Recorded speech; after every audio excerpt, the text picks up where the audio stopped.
Hi everyone, it's Jessica. Welcome back to my channel. Today we are starting the third week of the Happy Day Tote Sew Along. This week we are making the linings of the bag.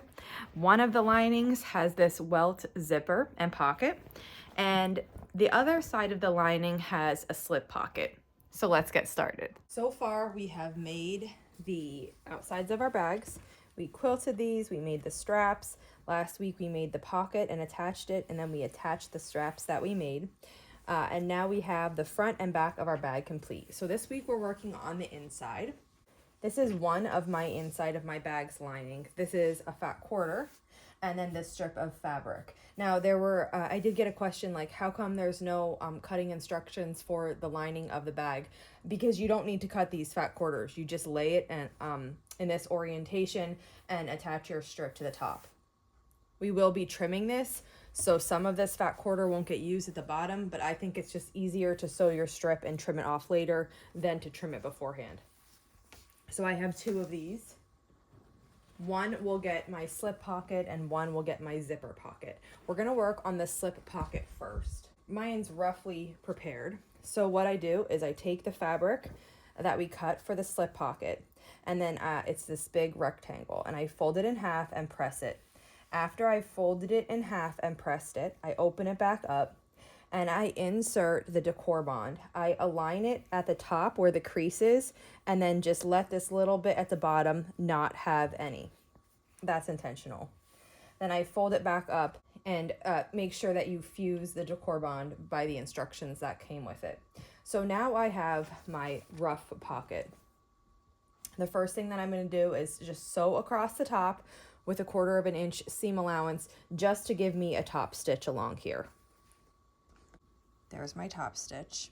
The next step is to draw the line as stated in the pattern. And then what you do is you take your pocket, this is the open side, and the open side matches right against that line that you just drew. And then you can pin it or clip it. I'm just gonna add some wonder clips to the side here.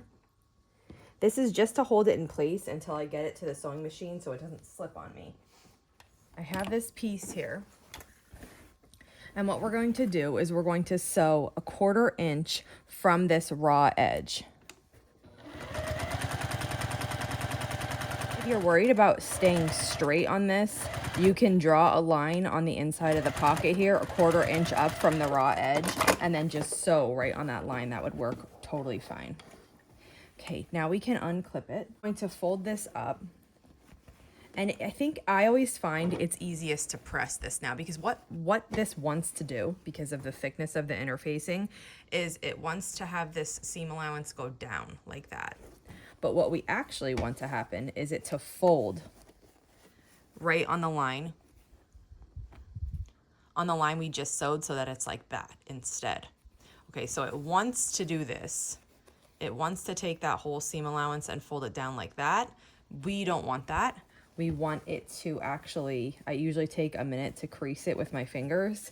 We want it to just fold on the line that we just sewed. So it does take a second here to just get this whole thing creased. It's just the stiffness of the interfacing that you're having to just work in.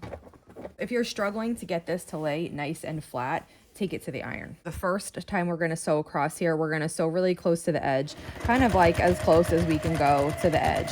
And this is going to reinforce how we want this to lay. It's gonna help that interfacing actually stay creased and stay in place. Now we've sewn all the way across. It's already laying nice and flat. We're gonna do it again. I'm gonna turn it around this way this time. And this time I'm going to sew like 3/8 of an inch. You can go anywhere between a 1/4 inch to, a 1/2 inch if you want it. This one, we need to at least do a 1/4 inch, because what that's going to do is encapsulate this raw edge right here. But if you want to do a little bit bigger, just because you like the way that looks, you can go ahead and do that. So I'm going with like 3/8 of an inch. Now I have my 2 seams sewn here. The next thing is to divide this pocket. Now I usually just divide my pocket in half because I want to have 2 slip pockets. Now if you wanted to do something differently, you could do that here. If you wanted 3, you could take this and split it into 3 sections. That's completely up to you.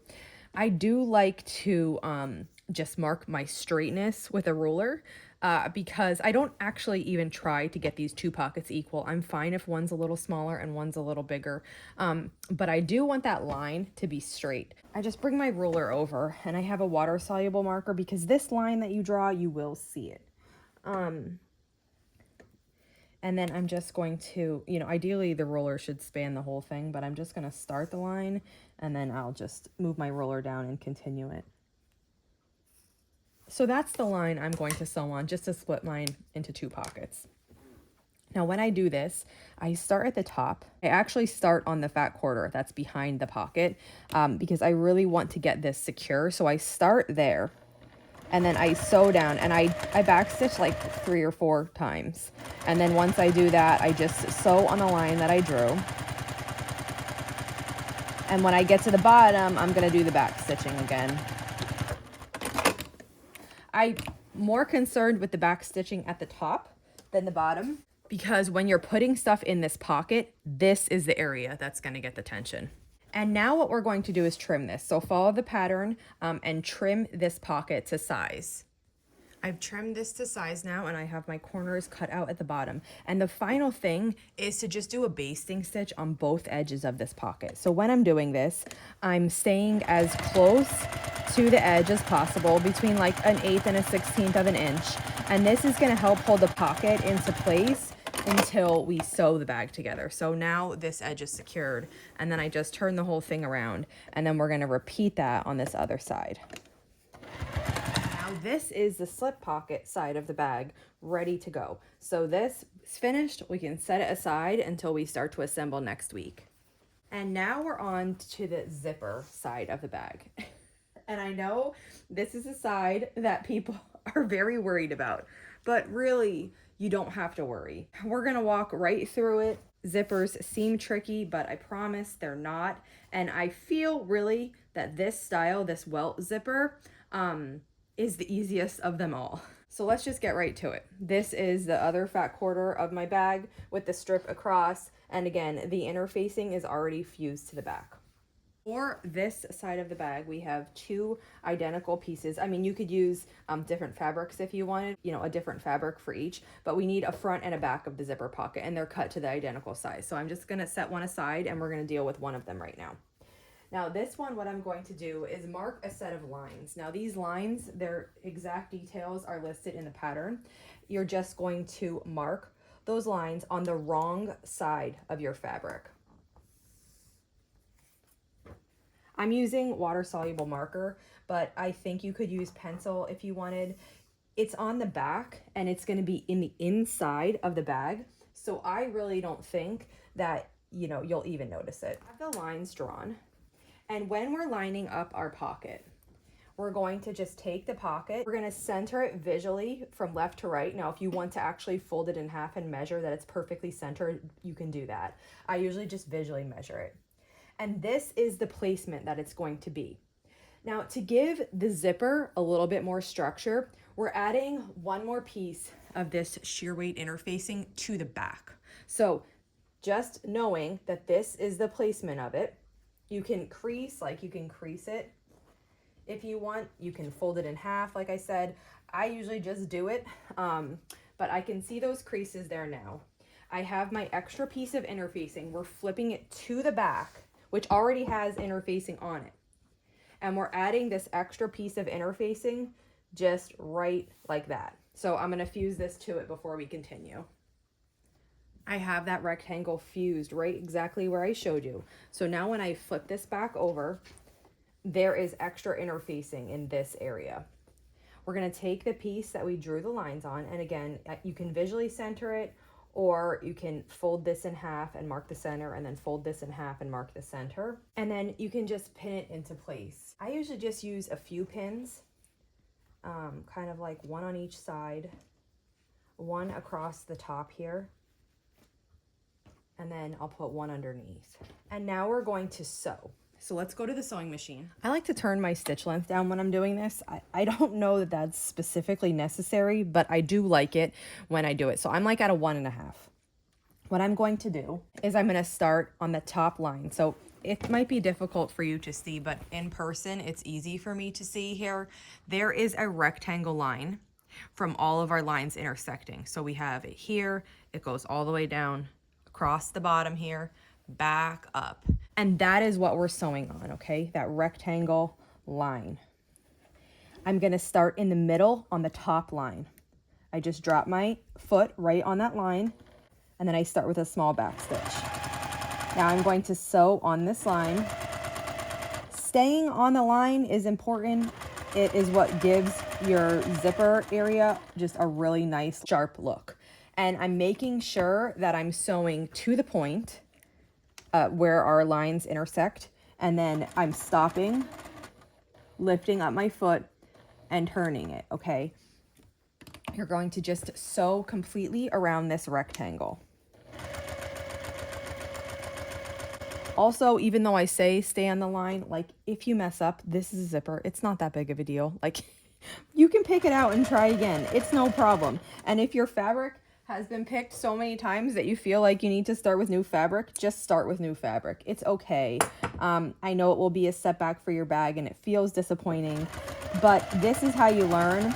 So do not be afraid of the zipper. Do not be afraid of doing this.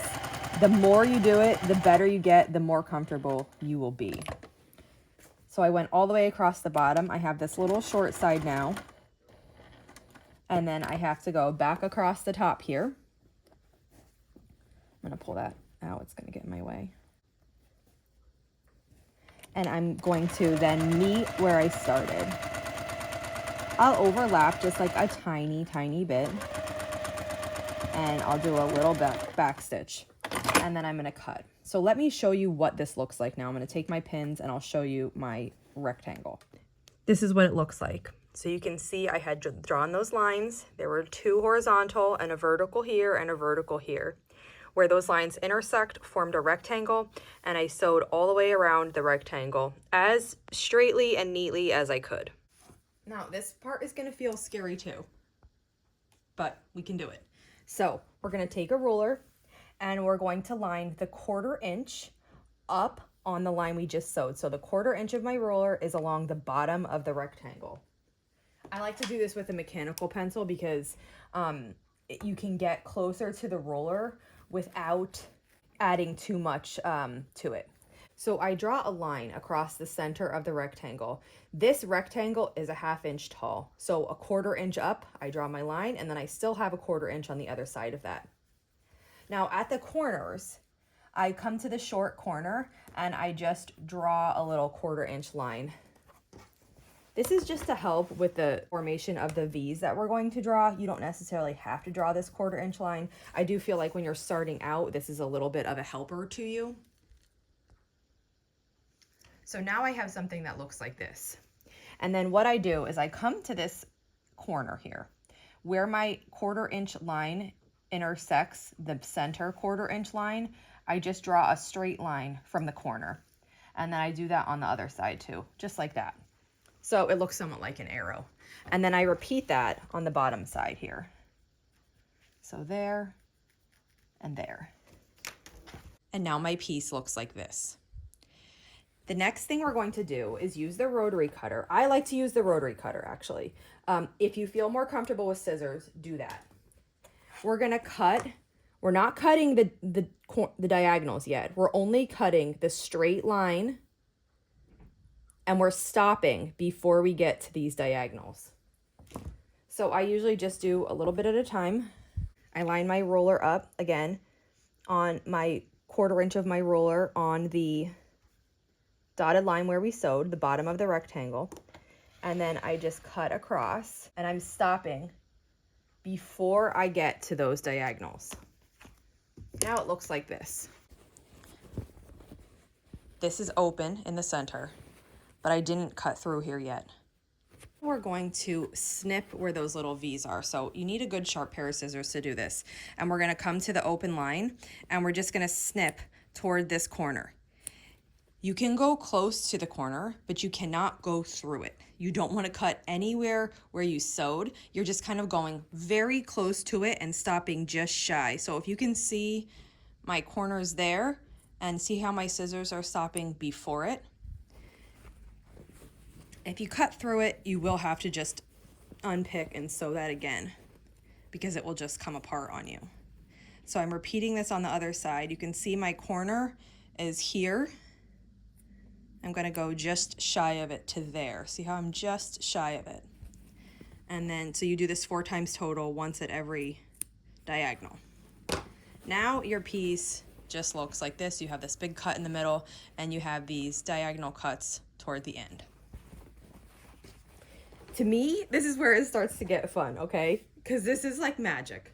You're gonna take this part of the pocket and you're gonna shove it through the hole that you just made. I mean, literally, this to me is magic that this can work out. It's gonna look rough in the beginning, but it just needs to be pressed. So we're just taking the whole pocket portion and moving it to the back. And again, this interfacing is just going to give you a little bit of resistance. We want that there. It's going to give our zipper stability. But when you're trying to get everything situated, it fights against you a little bit. Now, I still haven't done much. I need to press this, but you can see basically how we're going to have this hole here for our zipper. So what I'm going to do is I'm going to make sure that I'm folding back on the line that we sewed on and that's laying nice and flat, and then I'm going to press here. Then I'm going to do the same thing on the side. I'll do the same thing across the bottom and on this other side. And then from the front, you're going to have this opening, and you won't, when it's pressed properly, you won't see this fabric. It will just be like that. And then on the back, we're going to see the back view of the pocket with this opening. So I'm going to press this now, and then I'll meet you right back here. Here's what it looks like right now. And then from the back side, this is what we're looking at. Okay.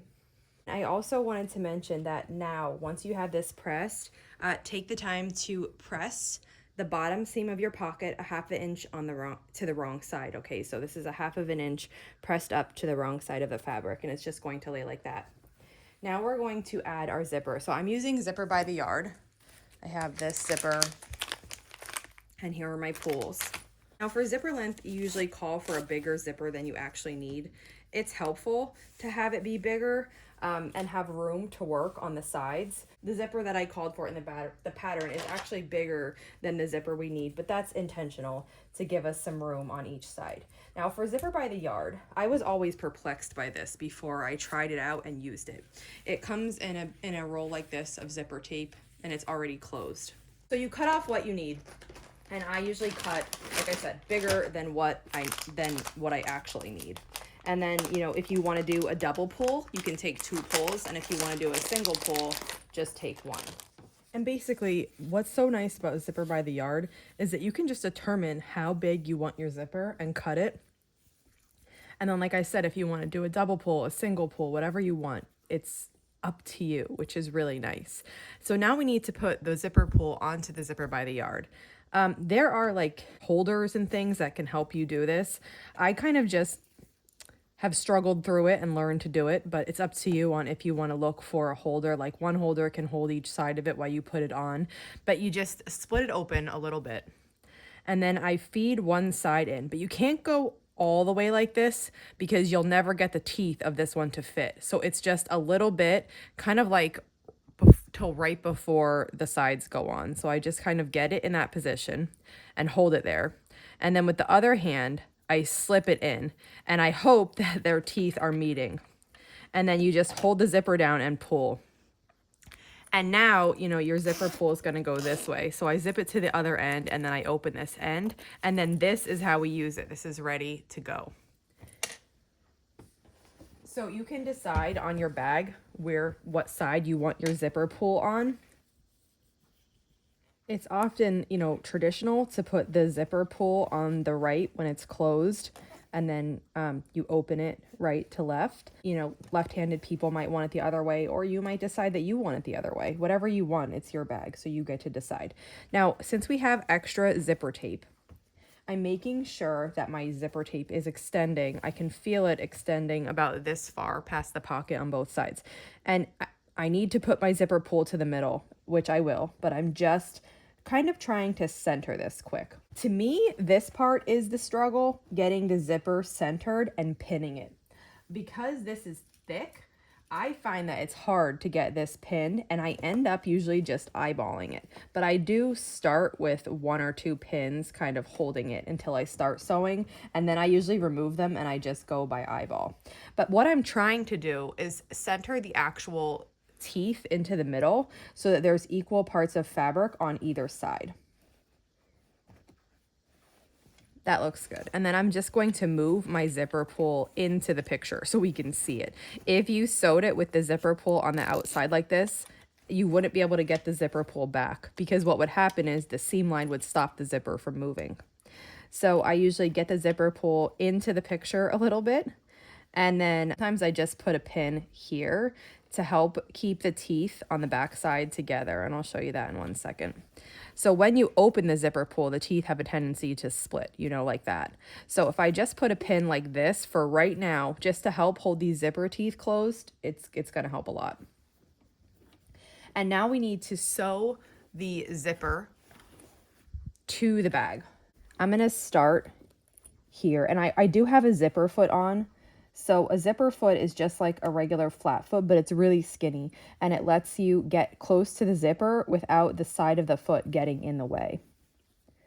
So I'm just going to start sewing at the top. You can start anywhere you want. You can start somewhere you think will be less noticeable, the bottom corner, you know, it doesn't matter. It doesn't matter where you start here. And I'm gonna back stitch just a little bit. And as I start going, once I get close to this, if you think you can't fit next to the pull, leave your needle down and then just pull the pull out of the way, okay? And then you can lower your foot back down and continue sewing. Now, when the teeth are open, they automatically spread wider than if the teeth were closed. So you kind of have to just make sure it's not spreading too much on you. Once you get to the corner, you can turn. And then this, once you sew across here, you don't need this pin anymore. You can just take that out. Okay, and then sew down to the bottom, lift up your foot and turn.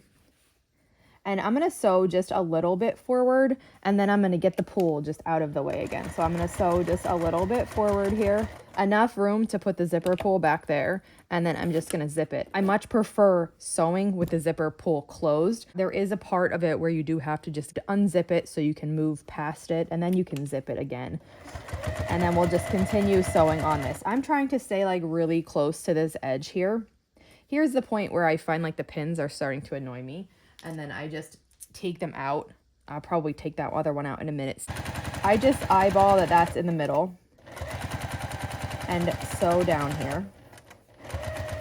Once I get to the corner, again, I'll lift up the foot, pivot, and we'll sew over this side. These teeth look metal, but they're actually nylon, so there's no problem sewing over them. When you are sewing over the teeth of the zipper, like, it's a good idea to go very slow.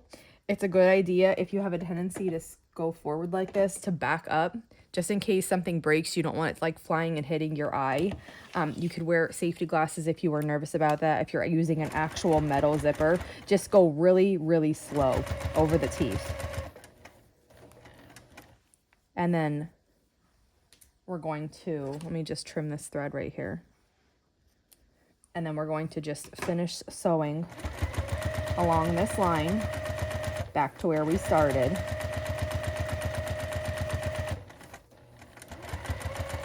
And backstitch and then end. So here's what it looks like close up.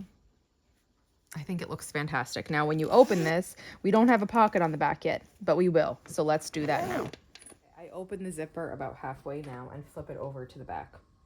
Now we get the back side of the pocket. This also has the bottom pressed a ½ inch up to the wrong side. And you're just going to lay it on top of the pocket that you have now. And we'll use a couple pins to hold this in place.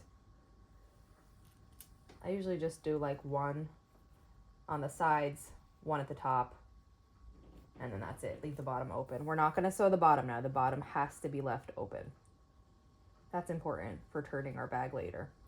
Now what we're going to do is we're going to sew along this side, 1/4 inch seam allowance, along the top, 1/4 inch seam allowance, and down this other side, 1/4 inch seam allowance. We're leaving this, like I said, open.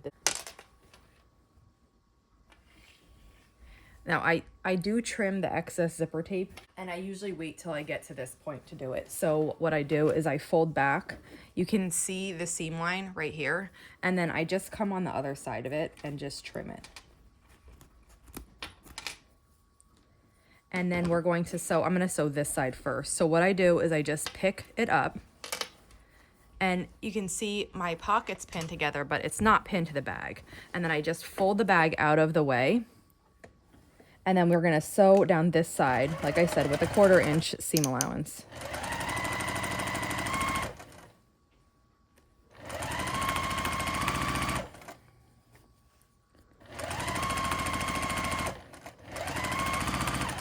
And I backstitch, you know, at the beginning and the end.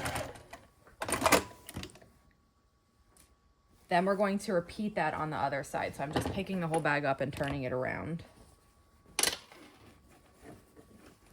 And again, this is the time I take to cut this excess zipper tape. So I can see my stitch line there. So I'm just going to come and cut here. And then I'll cut the other piece. And then we'll sew this again. So I just pick it up and fold the bag back so it's out of the way. And sew on this side with a 1/4 inch seam allowance.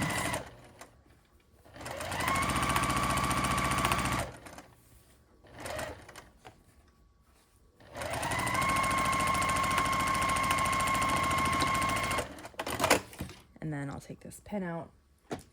Again, bottom is staying open, but we're going to sew across the top now. So you could just fold the bag down and sew across the top with a 1/4 inch seam allowance.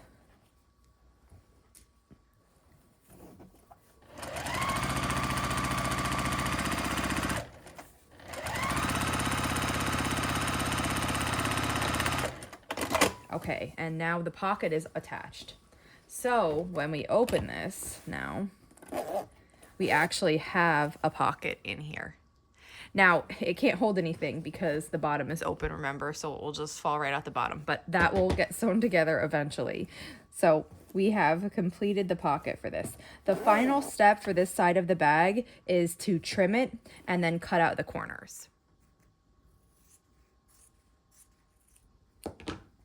And we have finished making the zipper side of the bag and the slip pocket side of the bag. So we are finished for this week. Well, that's it for today. We finished. We just did the slip pocket lining and we did the welt zipper pocket lining. I hope this tutorial helped you out. If you have any questions, just let me know. And if not, I will see you back here tomorrow for the scrappy sampler. But next Wednesday, we'll continue with the final week of this sew along and we'll put our bag together and it'll be finished. I hope you're enjoying this sew along. I really am. Thanks for following along.